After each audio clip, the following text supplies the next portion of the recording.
So students, this is second part of 7th class geography chapter 5 water. और हमारा next topic है ocean circulation. There is something magical about walking bare feet on the sea shore. Sea शोर, समुद्र के किनारे bare feet walk करना बहुत magical लगता है. वहां पर वेट सैंड होती है, बीचेस के ऊपर रेत होती है, ठंडी हवा चलती है, सी बर्ड्स आपको देखने को मिलेगी, smell of the salt, salt की स्मेल होती है हवा में, and music of the waves, और वेव्स का, समुद्री लहरों का म्यूजिक सुनाई देता है. Everything is so fascinating. ये सभी चीजें बहुत इंटरेस्टिंग लगती है, बहुत फैसिनेट करती है. Unlike the calm waters of ponds and lakes. अभी ऐसा एक्सपीरियंस आपको पॉन्ड्स और लेक्स के आसपास नहीं मिलेगा, क्योंकि वहां का वाटर काम होता है, स्टैग्नेंट होता है. Ocean water keeps moving continuously, और इसके बिल्कुल ऑपोजिट ओशन का वाटर हमेशा मूव करता रहता है. It is never still. वो कभी भी स्टिल नहीं होता, एक जगह रुका नहीं रहता. The movement that occurs in oceans can be broadly categorized as. अब किस टाइप की मूवमेंट होती है ओशन के वाटर में, उसको बेसिकली 3 टाइप की कैटेगरीज में डिवाइड किया गया है: वेव्स, टाइड्स एंड करंट्स. अभी वन बाय वन इनको हम डिटेल में रीड करेंगे. एक फैक्ट गिवन है, March 22 is celebrated as World Water Day. World Water Day हम मनाते हैं 22 ऑफ मार्च को. When the need to conserve water is reinforced in different ways. जब लोगों को अलग अलग तरीकों से बताते हैं कि क्यों वाटर को कंजर्व करना इंपॉर्टेंट है. एक पिक्चर गिवन है पैसिफिक ओशन की. Now first movement is waves. When you are playing throw ball on the beach, अगर आप बीच के ऊपर थ्रो बॉल खेल रहे हैं और आपकी बॉल पानी में गिर जाती है, देन व्हाट हैपेंस, तो क्या होता है, it is fun to watch how the ball gets washed back to the shore by the waves. तो आप देखेंगे वेव्स के साथ, लहरों के साथ बॉल वापस शोर पर आ जाएगी. When the water on the surface of the ocean rises and falls alternatively, they are called waves. Definition है वेव्स की. वेव्स क्या है, जब ओशन का वाटर ऑल्टरनेटिवली राइज होता है, ऊपर उठता है, फॉल नीचे गिरता है, तो इन्हें हम कहते हैं वेव्स. आपने देखा होगा समुद्र के पास, शोर के पास पानी आता है समुद्र का और फिर वापस जाता है, वो वेव्स की वजह से ही है. क्या आप जानते हैं waves are formed when winds scrape across the ocean surface. The stronger the wind blows, the bigger the wave becomes. तो वेव बनती कैसे है, जब हवा अपने साथ समुद्र के पानी को ऊपर उठाती है, नीचे गिराती है, और जितनी स्ट्रॉन्गर विंड होगी उतनी ही बड़ी वेव्स बनेंगी.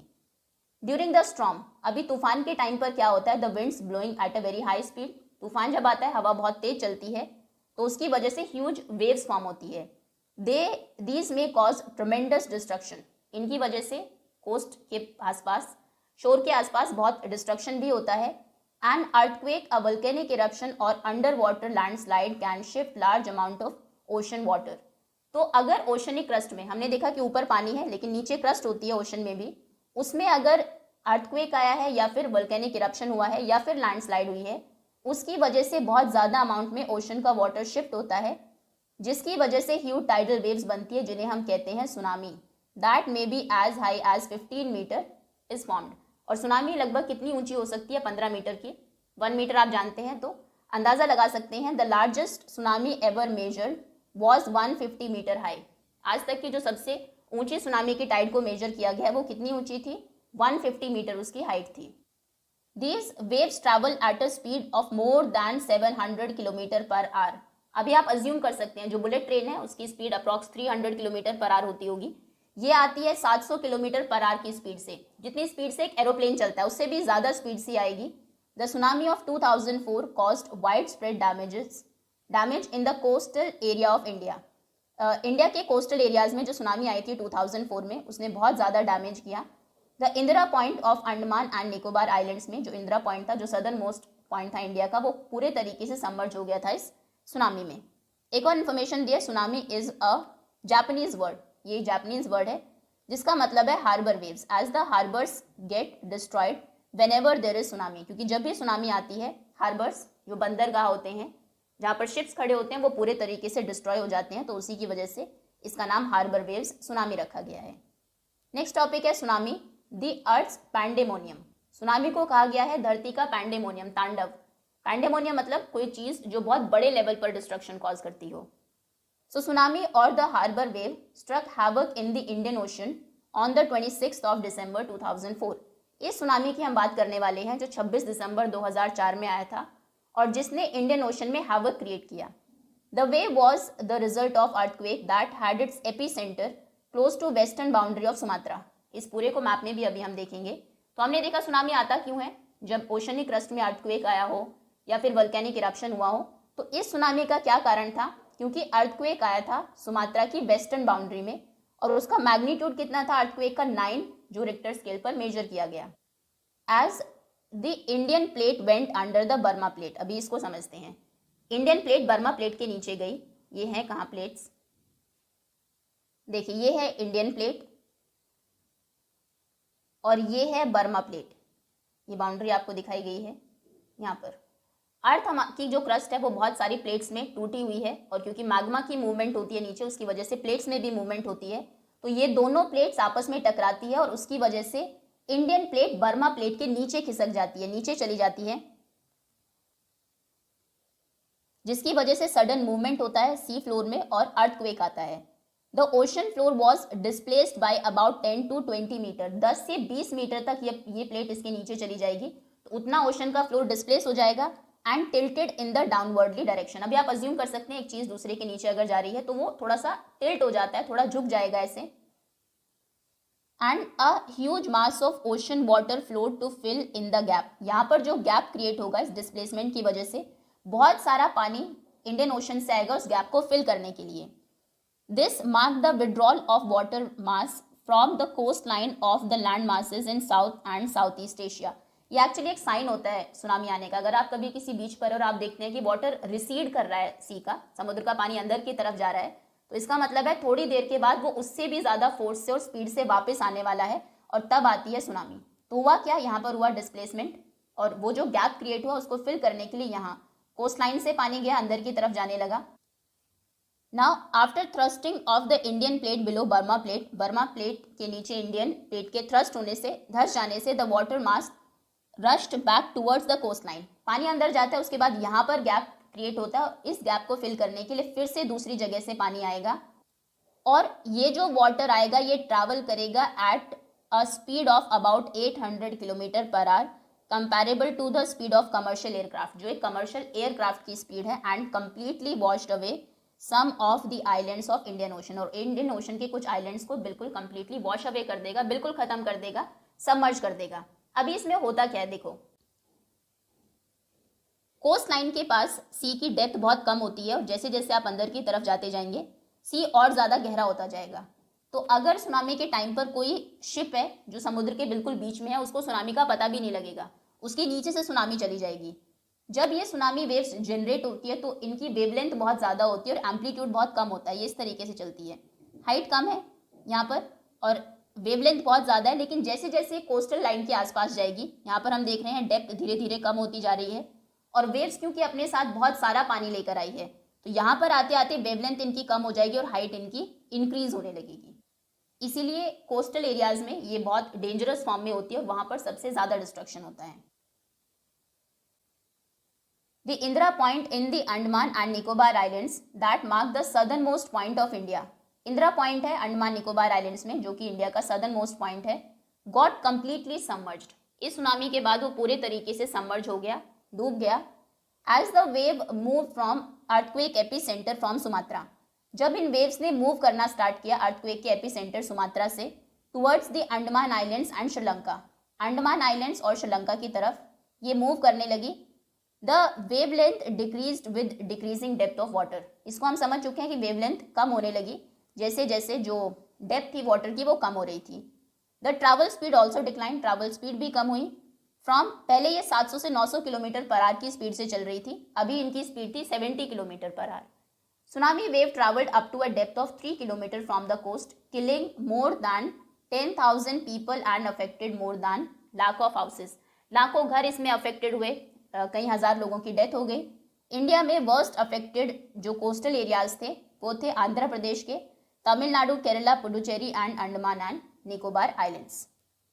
While the earthquake cannot be predicted in advance, earthquake को हम एडवांस में तो प्रिडिक्ट नहीं कर सकते, it is possible to give a 3-hour notice of potential tsunami। लेकिन अगर ओशनिक क्रस्ट में कोई ऐसी एक्टिविटी हुई है, कोई अर्थक्वेक आया है जिससे लगता है कि पोटेंशियल है उसमें सुनामी आ सकती है, तो 3 घंटे पहले एक नोटिस दिया जा सकता है। Such early warning system are in place across the Pacific Ocean. अभी पैसिफिक ओशन में तो पूरी रिंग्स ऑफ फायर है, तो वहां पर अर्थक्वेक आते रहते हैं, तो ऐसे सिस्टम वहां पर तो एक्टिव थे लेकिन इंडियन ओशन में नहीं थे। क्योंकि यहाँ पर साइज्मिक एक्टिविटी इतनी ज़्यादा नहीं होती। Tsunami are rare, Indian Ocean में सुनामी बहुत रेयर है, कम ही आती है क्योंकि सिज्मिक एक्टिविटी लेस है पैसिफिक ओशन के कंपैरिजन में। अभी ये पिक्चर्स गिवन है, destruction caused by tsunami on Tamil Nadu coast. The tsunami that ravaged the south and south east Asian coast in December 2004, दिसंबर 2004 में जिस सुनामी ने साउथ और साउथ ईस्ट एशिया के कोस्ट को डैमेज कर दिया, तबाह कर दिया, is the most devastating tsunami in the last several 100 years। ये पिछले कुछ कई सौ सालों की सबसे ज़्यादा डेवेस्टेटिंग सुनामी थी। The large damage cause to life and property was primarily the result of, अभी इतना डैमेज क्यों हुआ लाइफ और प्रॉपर्टी को, इसके कारण थे लैक ऑफ मॉनिटरिंग की कमी थी, अर्ली वार्निंग सिस्टम्स एक्टिवेटेड नहीं थे इंडियन ओशन में, and knowledge among the coast dwellers of Indian Ocean. Indian Ocean के कोस्टल लाइन में जो लोग रहते थे उनमें उनको नॉलेज नहीं थी सुनामी की। The first indication that tsunami is approaching, पहला क्या इंडिकेशन होता है कि सुनामी आने वाली है, is the rapid withdrawal of water from the coastal region. Coastal region से पानी विड्रॉ होने लगता है, कम होने लगता है, समुद्र की तरफ जाने लगता है, फॉलोड बाय डिस्ट्रक्टिव वेव, उसके बाद डिस्ट्रक्टिव वेव्स आती हैं। When this happened on the coast, अभी इन कोस्ट पर जब ऐसा हुआ, instead of people going to high grounds, लोगों को हाई ग्राउंड्स पर चला जाना चाहिए था, जैसे उन्होंने वाटर को रिसीड होते हुए देखा, लेकिन इसकी बजाय they started assembling in the coast, वो और कोस्टल एरियाज में असेंबल होने लगे, इकट्ठा होने लगे टू व्यू द मिराकल, इस मिराकल को, जादू को देखने के लिए एज अ कॉन्सिक्वेंस, और इसकी वजह से there was a large casualty of curious onlookers, इतने क्यूरियस सिटी से जो लोग देखने आए थे, बहुत सारी कैजुअलिटीज वहां पर हुई। When the gigantic wave struck, जब ये सुनामी की इतनी विशाल वेव्स ने स्ट्रक किया कोस्टल एरियाज को। Now next topic is tides. The rhythmic rise and fall of ocean water twice in a day is called a tide. ये definition है टाइड की, एक रिदम से जब राइज एंड फॉल होता है ओशन के वाटर में, उसे हम टाइड कहते हैं, और ऐसा दिन में 2 बार होता है।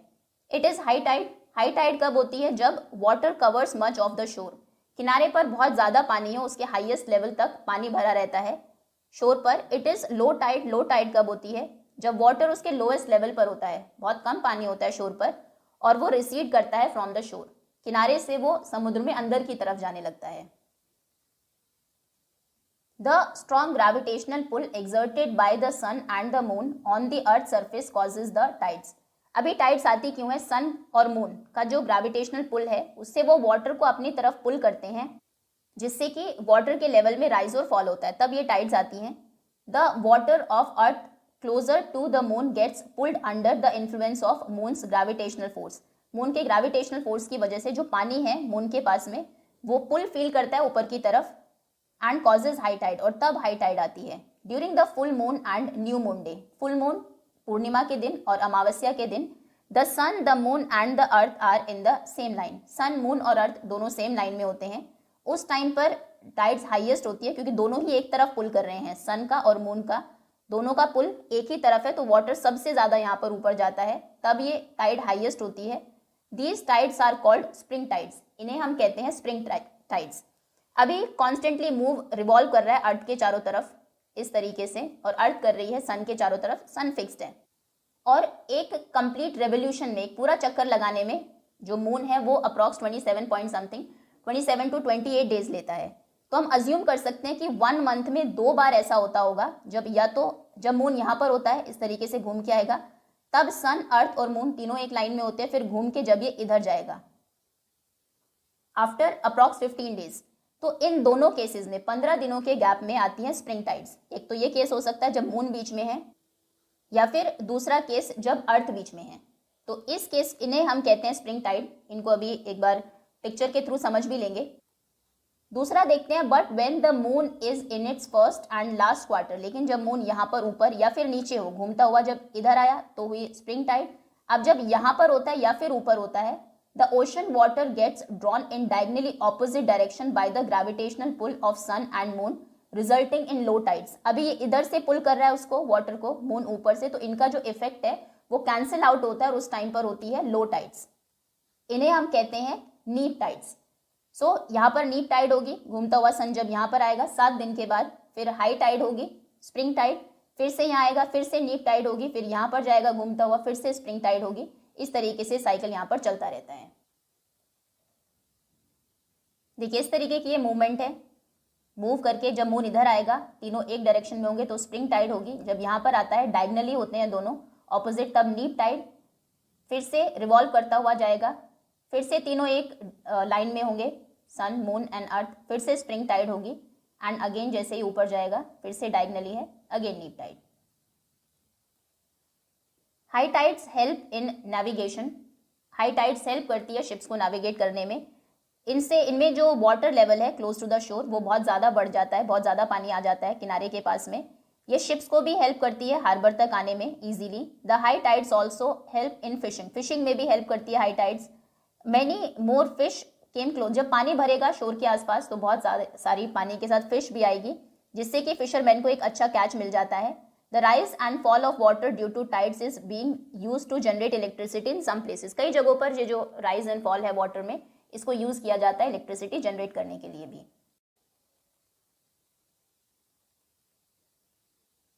Next topic is ocean currents. Ocean currents are streams of water flowing constantly on the ocean surface in definite direction. ये डेफिनेशन है। ओशन करंट्स वाटर की वो स्ट्रीम्स हैं जो लगातार फ्लो करती रहती है ओशन के सरफेस के ऊपर और इनकी एक डेफिनिट डायरेक्शन होती है।